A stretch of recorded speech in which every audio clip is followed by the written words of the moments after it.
जिनके शरीर को रंग साफ करना है, माने आपको ऐसा लगता है कि आपका रंग थोड़ा डार्क है, थोड़ा ब्लैक है, थोड़ा काला है, आप थोड़ा गोरा होना चाहते हैं, रंग साफ करना चाहते हैं, तो हल्दी से अच्छी कोई वस्तु पूरी दुनिया में नहीं। जिनको रंग अच्छा करना है अपने शरीर का, नियमित रूप से हळद खाइए, दूध में डाल के, नहीं तो पानी में डाल के, नहीं तो मध में मिला के। रंग नियमित रूप से आपका साफ होता जाएगा। दुनिया में जो काम कभी भी फेयर एंड लवली नहीं कर सकती, वो हळद कर सकती। कितना लेना? वही आधा चम्मच नियमित रूप से लेना पड़ेगा, ज्यादा दिन तक लेना पड़ेगा। आपको मालूम है, बड़े बड़े सुनो, बड़े बड़े जो ब्यूटी पार्लर्स है ना, 5 स्टार, वहां पे लोग जाते हैं मिल्क क्लिनजिंग कराने के लिए। मिल्क क्लिनजिंग समझते हैं? दूध से चेहरे की सफाई करवाना। अगर वो दूध से चेहरे को साफ करा सकते हैं, तो आप दूध से शरीर साफ क्यों नहीं कर सकते? बस अंतर इतना है कि 5 स्टार ब्यूटी पार्लर में मिल्क क्लिनजिंग 500 रुपए में होती है। मैं फोकट में बता रहा हूं आपको। नहा के देखो दूध से, थोड़ा 2 चम्मच दूध ले लो, मैं बहुत बार नहाता हूं, 2 चम्मच दूध ले लो, लगा लो तेल की तरह से, तो सारा मैल गंदगी निकल जाएगा। फिर पानी से डाल दो, तो सारा मैल और गंदगी आपकी आंखों से जाता हुआ दिखाई देगा। आप देख लो, गंदगी निकालने के लिए स्नान किया जाता है, और गंदगी निकालने की सबसे ज्यादा ताकत दुनिया में अगर किसी एक चीज में है तो वो दूध है। इसलिए हमारे देश में दूध से नहाया जाता है और दूध से नहलाया जाता है। तो आप भी नहाओ, और मेरी बात मानो, बिना साबुन के ही नहाओ, साबुन लगाने की जरूरत ही नहीं। आप बोलोगे कैसे नहाए? जब स्नान करते हो ना, तो शरीर को खूब अच्छे से रगड़ लो, मैल सब निकल जाता, पानी से नहा लो। और एक तरीका है, तौलिया होती है ना, तौलिया गीला करके उससे रगड़ लो, पानी से नहा लो, साबुन की जरूरत नहीं। और एक अच्छा तरीका है, थोड़ा बेसन ले लो, बेसन, चने का आटा, उसमें दूध मिला लो, उसका पेस्ट बना लो, उसको रगड़ के नहा लो, साबुन की जरूरत नहीं। एक बहुत अच्छी मुल्तानी मिट्टी आती है, गांव गांव मिलती है, मुल्तानी मिट्टी को पानी में भिगो दो, सवेरे तक नरम हो जाएगी, रगड़ के नहा लो, साबुन की जरूरत नहीं। नहीं तो दूध से नहा लो। अच्छा ये बताओ, हम जब किसी बड़े बुजुर्ग के पांव छूते हैं तो वो क्या कहते हैं? दूधो नहाओ पूतो, आशीर्वाद देते हैं कि नहीं? कभी किसी ने ये कहा दूधो नहाओ या लाइफ बॉय लगाओ पूतो फलो, लक्स लगाओ पुत्रियां फलो? नहीं कहा ना। सब बोलते हैं दूधो नहाओ पूतो फलो, तो दूध से नहाओ, बुजुर्गों की इतनी तो मानो। तो आप बोलोगे जी दूध बड़ा महंगा है, साबुन से सस्ता है। साबुन आता है 100 ग्राम 15 रुपए का, तो 1 किलो कितने का हुआ? 150 रुपए का। 1 किलो दूध आता है 20 रुपए का, साबुन से सस्ता है। और नहाने में दूध जो है ना, 1 चम्मच खर्च होता है। हाँ, एक बार के नहाने में 1 ही चम्मच दूध लगता है। मैं तरीका बताता हूं आपको, कल नहा लेना या घर जाके नहा लेना। 1-2 चम्मच दूध लेना, बिना गर्म किया हुआ कच्चा दूध लेना, उसको शरीर में लगाना, जैसे तेल लगाते ना, तेल लगा के हल्की हल्की मालिश करना। तो दूध की सबसे बड़ी विशेषता है, जैसे ही लगाओगे तो सारे मैल और गंदगी को बाहर निकाल देता है। जितने साबुन हैं वो बनते हैं कास्टिक सोडा से, और कास्टिक सोडा शरीर की त्वचा के लिए बहुत खराब होता है। और आप ये चाहें तो प्रयोग करिए, साबुन से नहाइए, नहाने के 20 मिनट के बाद जब आपका शरीर सूख जाए तो नाखून से ऐसे लाइन खींचिए, सफेद रंग की लाइन खींचेगी। और आजकल ठंडी का दिन है, साबुन से नहाइए, 10 मिनट बाद आपका पूरा चेहरा सफेद सफेद हो जाए। क्यों? उसमें जो कास्टिक सोडा है वो आपकी शरीर की त्वचा से चिपक जाता है, चाहे जितना पानी डालिए धुलता नहीं। इसलिए साबुन सबसे रद्दी चीज है। तब आप पूछेंगे बेस्ट क्वालिटी क्या है? बेस्ट क्वालिटी है मुल्तानी मिट्टी, मिलती है अभी भी इस देश में, खरीद लाइए बाजार से। क्या करें उसका? मुल्तानी मिट्टी को दही में डाल दीजिए रात को, या दही की ताक में डाल दीजिए, सवेरे तक एकदम मुलायम हो जाएगी। उसको पेस्ट बनाइए, शरीर पर ऐसे ही लगाइए जैसे साबुन लगाते हैं, और नहा लीजिए गर्म पानी से, एकदम फ्रेश हो जाएंगे आप। दूसरा तरीका, चने का आटा माने बेसन, उसमें मलाई मिलाइए, पेस्ट बनाइए, उसको रगड़िए और उससे नहाइए। तीसरा तरीका, आप जो है अपने घर में ले आइए मसूर की दाल का आटा, मसूर की दाल होती है, उसको पिसवाइए, उसका आटा बनता है, उसमें शहद मिलाइए, मध मिलाइए, और उसका पेस्ट बना के उससे शरीर को लगाइए और गर्म पानी से नहाइए, आपकी स्किन एकदम सॉफ्ट हो जाएगी। चौथा तरीका, मुल्तानी मिट्टी लीजिए, अरीठा का पाउडर लीजिए, शिकाकाई पाउडर लीजिए, तीनों को बराबर बराबर मात्रा में मिलाइए, डिब्बे में बंद करके रखिए। 1 साल तक इसका कुछ नहीं बिगड़ता। नहाने के 20 मिनट पहले 1 चम्मच पाउडर 1 गिलास पानी में डाल दीजिए और उस पानी से पहले शरीर के बाल धो लीजिए। आपके बाल टूटना बंद हो जाएंगे और फिर उसी पानी से शरीर से नहा लीजिए। आप कोई साबुन लगाने की कभी जरूरत ही महसूस नहीं होगी। और आपको मैं बताऊं, सबसे अच्छा आपके यहां अकोला में गाय के गोबर से एक साबुन बनता, और गाय के गोबर से जो साबुन बनता है, पिछली बार मैं आया था यहां से खरीद के ले गया था और मैंने मेरे सब दोस्तों को बांटा। मैं भी नहाता हूं। मैं आपको सच बताऊं कि उस साबुन से नहाने के 10 मिनट के बाद शरीर में से खुशबू निकलती। फिर एक दिन मैंने पुराने कुछ ग्रंथ खोजे तो मुझे पता चला कि हिंदुस्तान में जब यज्ञ किया जाता था तो किसी भी राजा को यज्ञ करने से पहले गोबर से स्नान करना जरूरी होता था। भगवान राम ने भी यही किया था। जब भगवान राम ने यज्ञ किया तो गोबर से स्नान किया था, तब यज्ञ करने के लिए बैठ पाए थे। तो शास्त्रों में इसका वर्णन है और गोबर से स्नान करना बहुत ऊंची बात है। आपके घर में अगर देसी गाय है तो उसके गोबर से आप सीधे स्नान कर सकते हैं। नहीं है तो आपके अकोला में बनता है इतना अच्छा साबुन, और अगर आप वो खरीदेंगे तो पैसा कहां जाएगा? अकोला का पैसा यहीं रहने वाला। और वो साबुन यहां के किसी गौशाला में बनता तो आपका दिया गया पैसा जाएगा कहां? गौशाला में जाने वाला। हमारे खून में एक केमिकल होता है, उसका नाम है मेलेनिन। जब मेलेनिन की मात्रा बढ़ जाती है तो शरीर काला पड़ जाता है। जब मेलेनिन की मात्रा कम हो जाती है शरीर गोरा हो जाता है। और जब मेलेनिन की मात्रा ना बढ़ती है ना घटती है, सामान्य रहती है, तो शरीर सांवला होता है। हम सब हिंदुस्तानी सांवले हैं क्योंकि मेलेनिन ना ज्यादा है ना कम है, और आदर्श स्थिति यही होती है। और ज्यादा गोरा होने के चक्कर में मत फंसो। मैं आपको एक कहानी सुनाता हूं। हमारे देश के एक राष्ट्रपति थे, डॉक्टर राधाकृष्णन। सुना?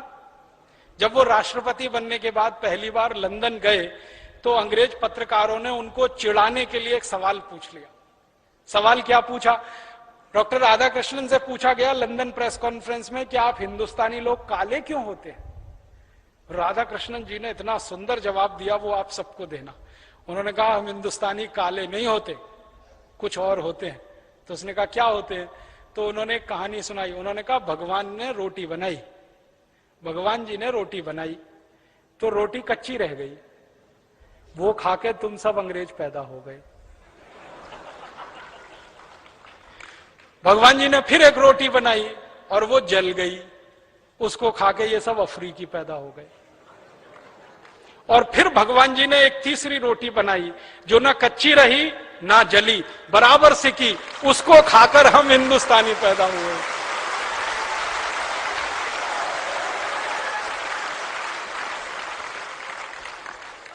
तो हम काले नहीं हैं, सांवले हैं।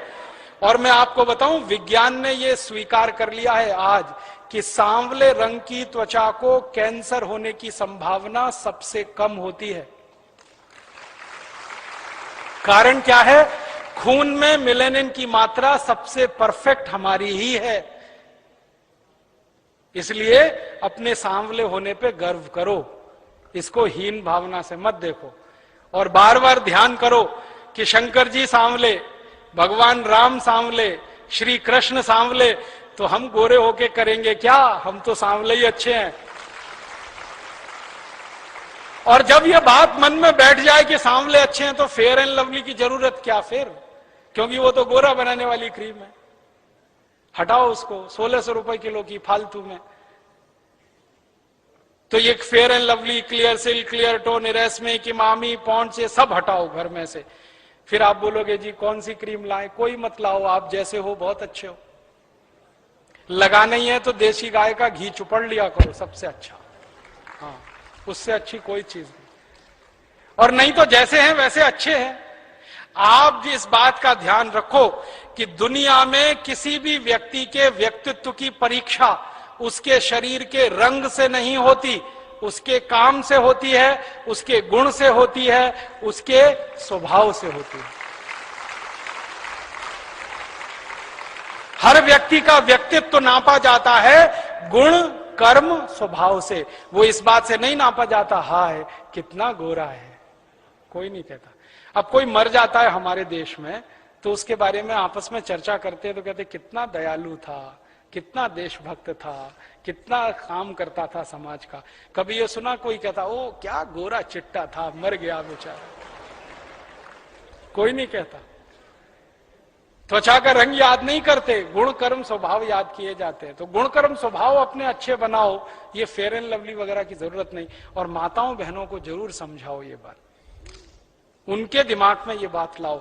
मुझे इतना दुख है ये बात कहते हुए कि जब ये विज्ञापन आता है ना फेयर एंड लवली गोरेपन की क्रीम, एक दिन समय आने पर भारत स्वाभिमान की तरफ से इस विज्ञापन के खिलाफ मुकदमा करना है सुप्रीम कोर्ट में। क्या मुकदमा करना है? जब बार बार वो टीवी पे दिखाते ना फेयर एंड लवली गोरेपन की क्रीम, 1 हफ्ते में गोरापन आएगा, 15 दिन में आएगा, 21 दिन में आएगा, आप ट्यूबलाइट की तरह से जलने लगेंगे, इतने गोरे हो जाएंगे। जब ये विज्ञापन बार बार आता है ना तो करोड़ों इस देश की काली मां बहन बेटियों के छाती पर आरी चलती है। ये आप महसूस करने की कोशिश करो। हमारा हिंदुस्तान तो आप जानते हैं 115 करोड़ का है, 50 करोड़ माताएं बहनें हैं इस देश में, और उस 50 करोड़ माताओं बहनों में लगभग 40 से 45 करोड़ सांवली हैं या काली हैं। उनके दिलों पे कटार चलती है, आरी चलती है जब वो ये विज्ञापन देखती हैं कि हाय रे हाय गोरेपन की क्रीम फेयर एंड लवली। और उन माताओं बहनों को क्या लगता है कि गोरे होने से ही फिर जिंदगी संवरती है। और मुझे इससे भी ज्यादा तकलीफ है, मैंने न्यूज़पेपर की कटिंग काट के रखी है। कई बहन बेटियों ने फांसी लगाकर आत्महत्या कर ली क्योंकि उनकी शादी नहीं हुई कालेपन के कारण, सांवलेपन के कारण, तो फांसी लगा के मर गई। हमारे हिंदुस्तान में मां बहन बेटियों के व्यक्तित्व को रंग से नहीं नापा गया कभी भी, हमने उनके गुण कर्म स्वभाव से नापा है। लेकिन ये विज्ञापन जो आता है रोज फेयर एंड लवली गोरेपन का, ये करोड़ों माताओं की छाती पे आरी चलाता है, उनके दिल को चोट पहुंचाता है। जितने बड़े बड़े ब्यूटी पार्लर्स हैं ना, वहां सब जगह मिल्क क्लिनजिंग होता है और वो 500 रुपए में करते हैं। मैं फोकट में बता रहा हूं आप। और दूध से नहाने के लिए 2 चम्मच दूध ले लो, गर्म नहीं करना, कच्चा दूध, शरीर पे रगड़ लो, मालिश कर लो, पानी से नहा लो, सारा मैल और गंदगी निकल जाता है। फिर दाढ़ी लगाने के लिए विदेशी क्रीम मत खरीदो, पामोलिव, ओल्ड स्पाइस, रेसमेक, शेल्टन, डिटॉल। फिर आप कहोगे दाढ़ी कैसे बनाएं? थोड़ा दूध ले लो, चेहरे पे मालिश करो, रेजर चलाओ, बहुत चिकनी दाढ़ी बनती है। मैं 15 साल से बनाता हूं। 4 फायदे हैं। पहला, दूध लगाओ तो चेहरा चिकना होता है, रेजर आसानी से चलता है तो ब्लेड ज्यादा दिन काम करता है। दूसरा फायदा, दूध लगाओ तो गंदगी निकाल देता है, चेहरे से गंदगी निकलेगी, कील मुहासे नहीं होते। तीसरा है, चेहरे पे दूध लगाओ, चेहरा चमकता है, मुफ्त में स्मार्ट हो जाओगे आप सब। और चौथा फायदा कि दूध से दाढ़ी बनाओ तो दूध की बिक्री बढ़ेगी, मुनाफा किसानों को मिलेगा, पैसा इस देश में रहेगा। पामोलिव की बिक्री बढ़ेगी तो पैसा विदेश जाएगा। ऐसे ही मेरा निवेदन है कि ये फालतू विदेशी शेविंग क्रीम क्यों लगाते हैं, पामोलिव, ओल्ड स्पाइस, रेसमिक। आप कहते हैं जी दाढ़ी बनानी है, दाढ़ी बनाने के तो 20 तरीके हैं, उनका इस्तेमाल क्यों नहीं करते? हम शेविंग क्रीम लगा के दाढ़ी बनाते हैं ना, सबसे बड़ी प्रॉब्लम यह है कि ये आपकी स्किन लगातार हार्ड होती जाती है, रफ होती जाती है, और रफनेस एक समय इतनी बढ़ जाती है कि 2 बार 3 बार शेव करो तो भी क्लीनिंग नहीं आती, क्योंकि वो शेविंग क्रीम ऐसी है, उसमें केमिकल ऐसे हैं। क्यों लगा रहे हैं? बंद कर दो। फिर आप बोलोगे दाढ़ी कैसे बनाए? दूध से बनाओ।